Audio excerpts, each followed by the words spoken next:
ओम शांति 12/2/2026 प्रातः मुरली। ओम शांति बाप दादा मधुबन।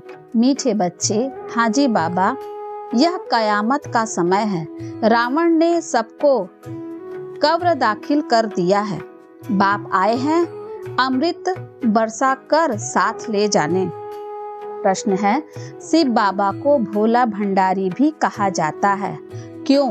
उत्तर है, क्योंकि शिव भोलानाथ जब आते हैं तो गणिकाओं, अहिल्याओं, कुजाओं का भी कल्याण कर उन्हें विश्व का मालिक बना देते हैं। आते भी देखो पति दुनिया और पति शरीर में है, तो भोला हुआ ना। भोले बाप का डायरेक्शन है। मीठे बच्चे, हाजी बाबा, अब अमृत पियो, विकारों रूपी विष को छोड़ दो। गीत है दूर देश का रहने वाला। ओम शांति। रूहानी बच्चों ने गीत सुना, अर्थात रूहों ने इस शरीर के कान कर्म इंद्रियों द्वारा गीत सुना। दूर देश के मुसाफिर आते हैं, तुम भी मुसाफिर हो ना। जो भी मनुष्य आत्माएं हैं वह सब मुसाफिर हैं। आत्माओं का कोई भी घर नहीं है। आत्मा है निराकार, निराकारी दुनिया में रहने वाली निराकारी आत्माएं हैं। उसको कहा जाता है निराकारी आत्माओं का घर। देश वे लोग, इनको जीव आत्मा का देश कहा जाता है। वह है आत्माओं का देश। फिर आत्माएं यहाँ आकर शरीर में जब प्रवेश करती है तो निराकार से साकार बन जाती है। ऐसे नहीं कि आत्मा का कोई रूप नहीं है, रूप भी जरूर है, नाम भी है। इतनी छोटी आत्मा कितना पाठ बजाती है इस शरीर द्वारा। हर एक आत्मा में पाठ बजाने का कितना रिगार्ड भरा हुआ है। रिगार्ड एक बार भर जाता है, फिर कितना बारी भी रिपीट करो वही चलेगा। वैसे आत्मा भी इस शरीर के अंदर रिकॉर्ड है, जिसमें 84 जन्मों का पाठ भरा हुआ है। जैसे बाप निराकार है, वैसे आत्मा भी निराकार है। कहाँ कहाँ शास्त्रों में लिख दिया है वह नाम रूप से न्यारा है, परंतु नाम रूप से न्यारी कोई वस्तु होती नहीं।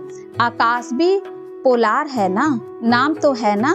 आकाश बिगर नाम कोई चीज होती नहीं। मनुष्य कहते हैं परमपिता परमात्मा अब दूर देश में तो सब आत्माएं रहती है। यह आकाश देश है, इसमें भी दो का राज्य चलता है, राम राज्य और रावण राज्य। आधा कल्प है राम राज्य, आधा कल्प है रावण राज्य। बाप कभी बच्चों के लिए दुख का राज्य थोड़े ही बनाएंगे। कहते हैं ईश्वर ही दुख सुख देते हैं। बाप समझाते हैं मैं कभी बच्चों को दुख नहीं देता हूँ, मेरा नाम ही है दुख हरता सुख करता। यह मनुष्यों की भूल है, ईश्वर कभी दुख नहीं देंगे। इस समय है ही दुख धाम। आधा कल्प रावण राज्य में दुख ही दुख मिलता है, सुख की रत्ती नहीं। सुख धाम में फिर दुख होता ही नहीं। बाप स्वर्ग की रचना रचते हैं, अभी तुम हो संगम पर। इनको नई दुनिया तो कोई भी नहीं कहेंगे। नई दुनिया का नाम ही है सतयुग, वही फिर पुरानी होती है तो उनको कलयुग कहा जाता है। नई चीज अच्छी और पुरानी चीज खराब दिखाई देती है तो पुरानी चीज को खलास किया जाता है। मनुष्य विष को ही सुख समझते हैं। गाया भी जाता है अमृत छोड़ विष काहे को खाए। फिर कहते तेरे भाने सर्व का भला, आप जो आकर करोगे उससे भला ही होगा। नहीं तो रावण राज्य में मनुष्य बुरा काम ही करेंगे। यह तो अब बच्चे को पता पड़ा है कि गुरु नानक को 500 बरस हुए, फिर कब आएंगे तो कहेंगे उनकी आत्मा तो ज्योति ज्योत समा गई। आएंगे फिर कैसे? तुम कहोगे आज से 45 बरस बाद फिर गुरु नानक आएंगे। तुम्हारी बुद्धि में सारे वर्ल्ड की हिस्ट्री ज्योग्राफी चक्र लगाती रहती है। इस समय सब तमो प्रधान है, इनको कयामत का समय कहा जाता है। सभी मनुष्य जैसे कि मरे पड़े हैं, सबकी ज्योति बुझाई हुई है। बाप आते हैं सबको जगाने। बच्चे जो काम चिता पर बैठ भस्म हो गए हैं, उन्हों को अमृत वर्षा से जगाए साथ ले जाएंगे। माया रावण ने काम चिता पर बिठाए कब्र दाखिल कर दिया है। सभी सो गए हैं, अब बाप ज्ञान अमृत पिलाते हैं। अब ज्ञान अमृत कहाँ और वह पानी का कहाँ। सिख लोगों का बड़ा दिन होता है तो बड़े धूमधाम से तालाब को साफ करते हैं, मिट्टी निकालते हैं।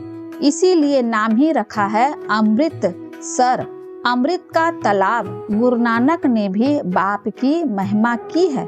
खुद कहते एको अंकार सत्य नाम, वह सदैव सच बोलने वाला है।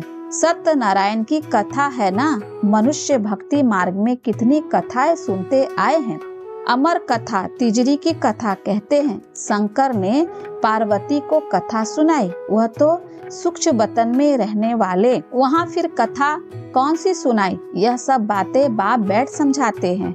वास्तव में तुमको अमर कथा सुनाए अमरलोक में ले जाने मैं आता हूँ। मृत्यु लोक से अमरलोक में ले जाता हूँ। बाकी सूक्ष्म वतन में पार्वती ने क्या दोष किया जो उनको अमर कथा सुनाएंगे।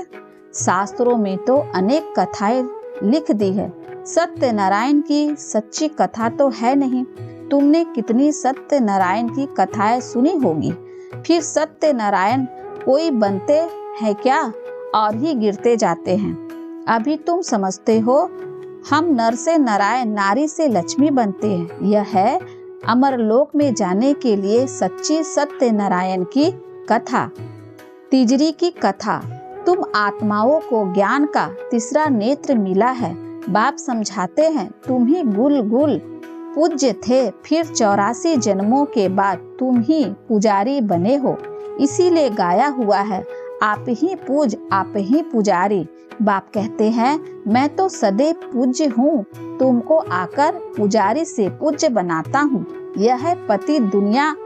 सतयुग में पूज्य पावन मनुष्य, इस समय है पुजारी पतित मनुष्य। साधु संत गाते रहते हैं पतित पावन सीताराम, यह अक्षर है राइट। सब सीताएं ब्राइडेस हैं, कहते हैं हे राम आकर हमको पावन बनाओ। भक्तियाँ पुकारती है, आत्मा पुकारती है हे राम। गांधी जी भी गीता सुनाकर पूरी करते थे तो कहते थे हे पतित पावन सीताराम।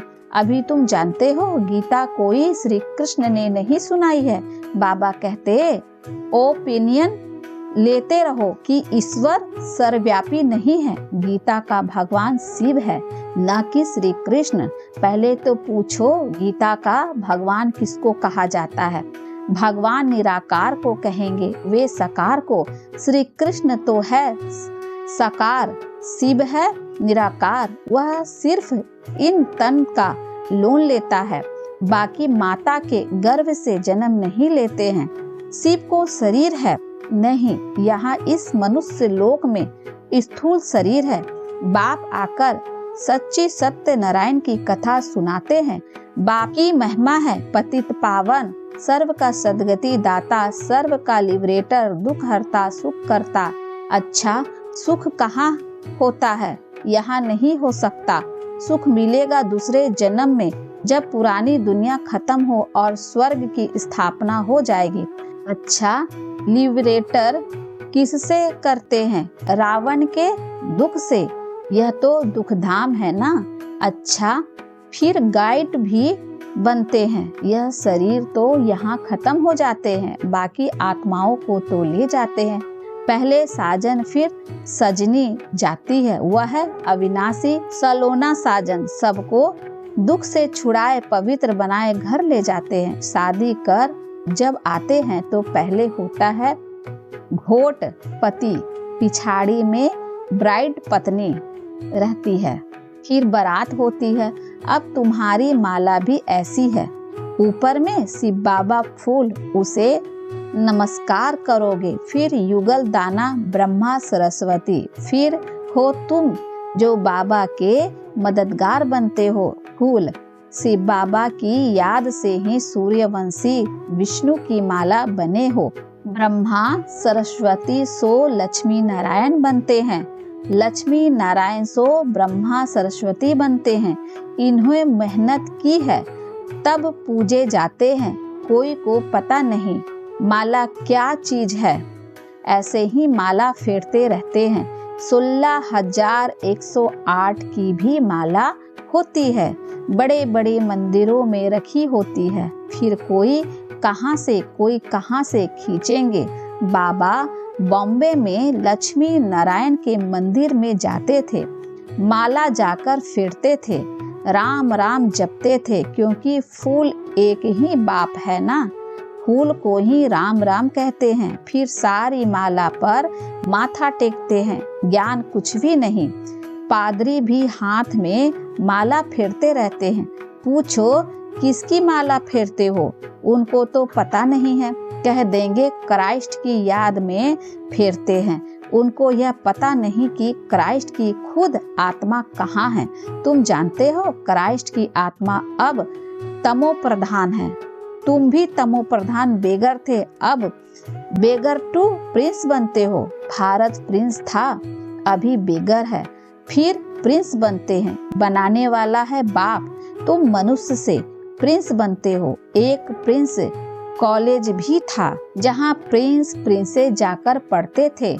तुम यहाँ पढ़कर 21 जन्म लिए स्वर्ग में प्रिंस प्रिंसेस बनते हो। यह श्री कृष्ण प्रिंस है ना, उनके 84 जन्मों की कहानी लिखी हुई है। मनुष्य क्या जाने, यह बातें सिर्फ तुम जानते हो।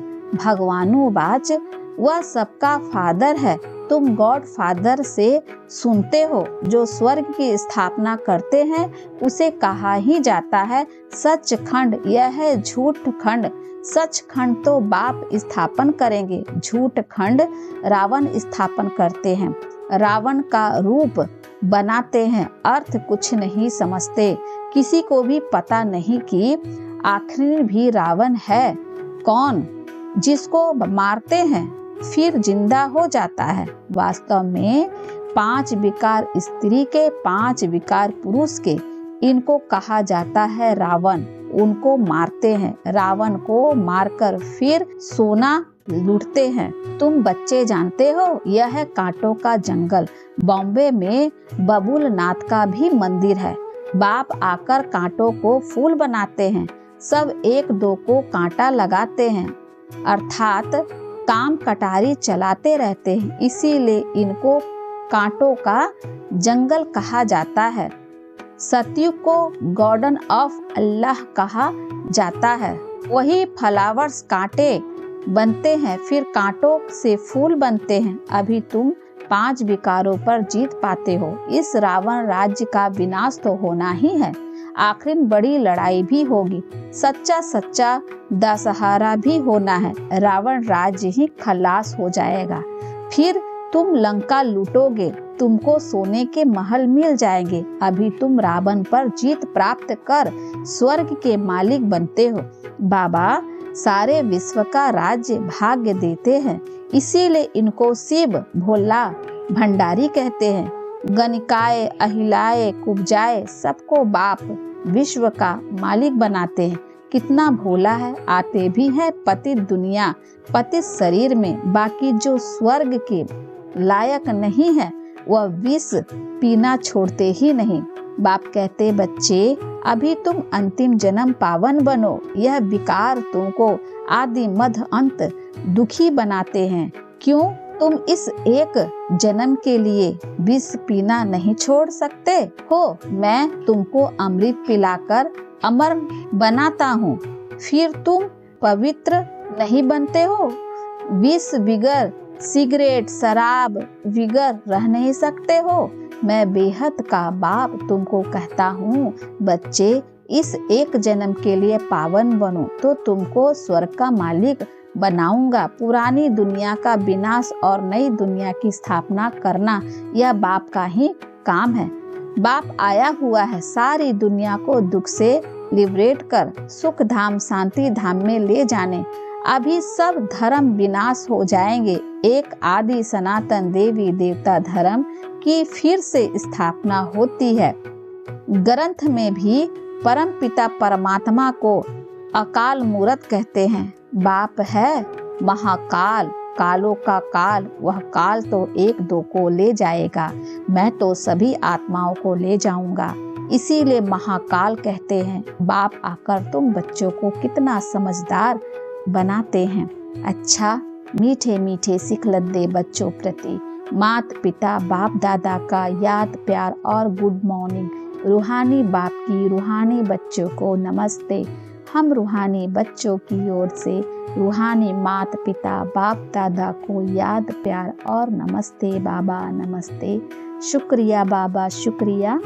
धारणा के लिए मुखसार है पहला, इस अंतिम जन्म में 20 को त्याग अमृत पीना और पिलाना है, पावन बनना है, कांटों को फूल बनाने की सेवा करनी है। दूसरा, विष्णु के गले की माला का दाना बनने के लिए बाप की याद में रहना है, पूरा पूरा मददगार बन बाप समान दुख हरता बनना है। वरदान है, अपनी अलौकिक रूहानी वृत्ति द्वारा सर्व आत्माओं पर अपना प्रभाव डालने वाले मास्टर ज्ञान सूर्य भव। अपनी अलौकिक रूहानी वृत्ति द्वारा सर्व आत्माओं पर अपना प्रभाव डालने वाले मास्टर ज्ञान सूर्य भव। जैसे कोई आकर्षण करने वाली चीज आसपास वालों को अपनी तरफ आकर्षित करती है, सभी का अटेंशन जाता है, वैसे जब आपकी वृत्ति अलौकिक रूहानियत वाली होगी तो आपका प्रभाव अनेक आत्माओं पर स्वतः पड़ेगा। लौकिक वृत्ति अर्थात न्यारे और प्यारे पन की स्थिति स्वतः अनेक आत्माओं को आकर्षित करती है। ऐसी अलौकिक शक्तिशाली आत्माएं मास्टर ज्ञान सूर्य बन अपना प्रकाश चारों ओर फैलाती है। स्लोगन है, सदा सम्मान की सीट पर स्थित रहो तो सर्व शक्तियां आपका ऑर्डर मानती रहेगी। एक अव्यक्त इशारे एकता और विश्वास की विशेषता द्वारा सफलता संपन्न बनो। ज्ञानी बनने के साथ साथ स्नेही बनो। सर्व की सेवा विश्व सेवा का आधार है। सेवा में सिर्फ 2 शब्द याद रखना, एक निमित्त हूँ, दूसरा निर्माण बनना ही है। इससे एकता का वातावरण बनेगा, एक दो के सहयोगी बनोगे। तेरे मेरे की मान शान की टकराव की भावनाओं समाप्त हो जाएगी। अच्छा, ओम शांति।